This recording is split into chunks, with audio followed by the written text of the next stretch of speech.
SNAPPS is a learner-centered teaching method in clinical education with 6 key steps.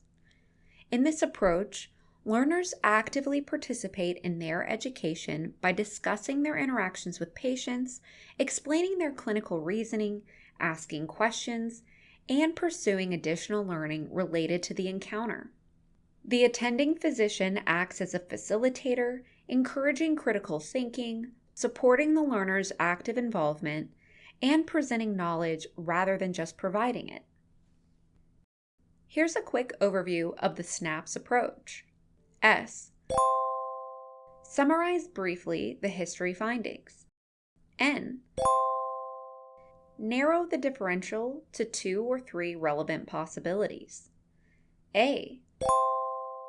Analyze the differential, comparing and contrasting the possibilities. P. Probe the preceptor by asking questions about uncertainties, difficulties, or alternative approaches. P. Plan management for the patient's medical issues. S.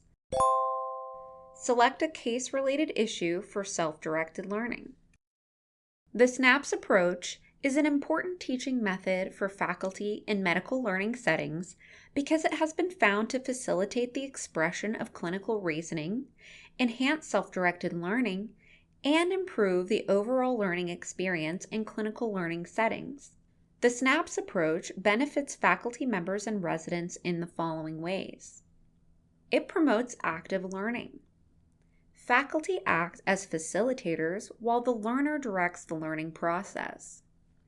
It encourages clinical reasoning.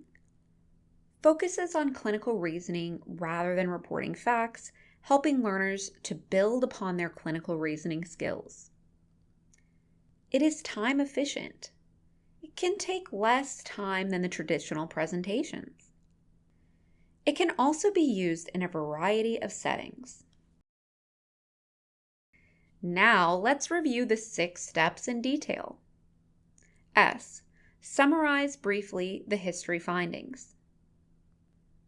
The learner obtains a history, performs a physical examination, and presents a summary of their findings to their attending physician. For example, Rachel is an 8-year-old female with a 4-month history of left elbow pain and swelling that occurs on a daily basis. No other joints are affected. She reports that she experiences difficulty when playing volleyball. She and her mother deny that she has any current or previous illnesses, recent travel, or injury. Daily ibuprofen provides little benefit. N. Narrow the differential to 2 or 3 relevant possibilities. The learner provides 2 to 3 possibilities of what the diagnosis could be and presents their possibilities to the attending physician. Given the length of the symptoms and her activity level, my differential diagnosis includes juvenile idiopathic arthritis, reactive arthritis, and injury. A. Analyze the differential, comparing and contrasting the possibilities. The learner discusses the possibilities and analyzes why the patient presentation supports or refutes the differential diagnosis. In this situation, the learner will think out loud in front of the attending physician.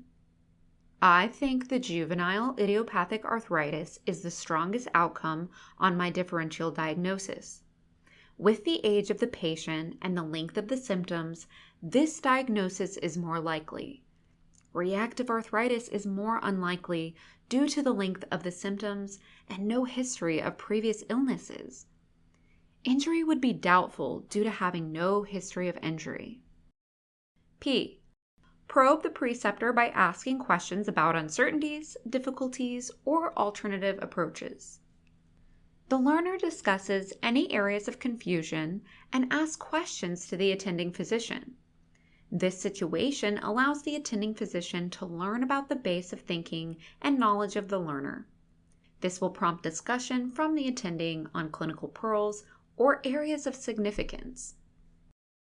P. Plan management for the patient's medical issues. The learner will discuss a plan of management for the patient or an outline of the next steps in care. The learner commits to their plan and utilizes the attending as a source of knowledge. I would begin a prescription strength anti-inflammatory medication and order an ANA. S. Select a case-related issue for self-directed learning. Any learning issues that are related to the patient encounter are identified. The learner discusses the findings from the learning issue with their attending physician.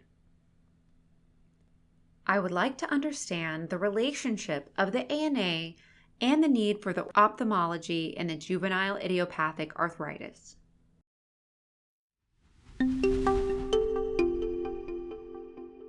Thank you for tuning in and exploring the SNAPPS method with us.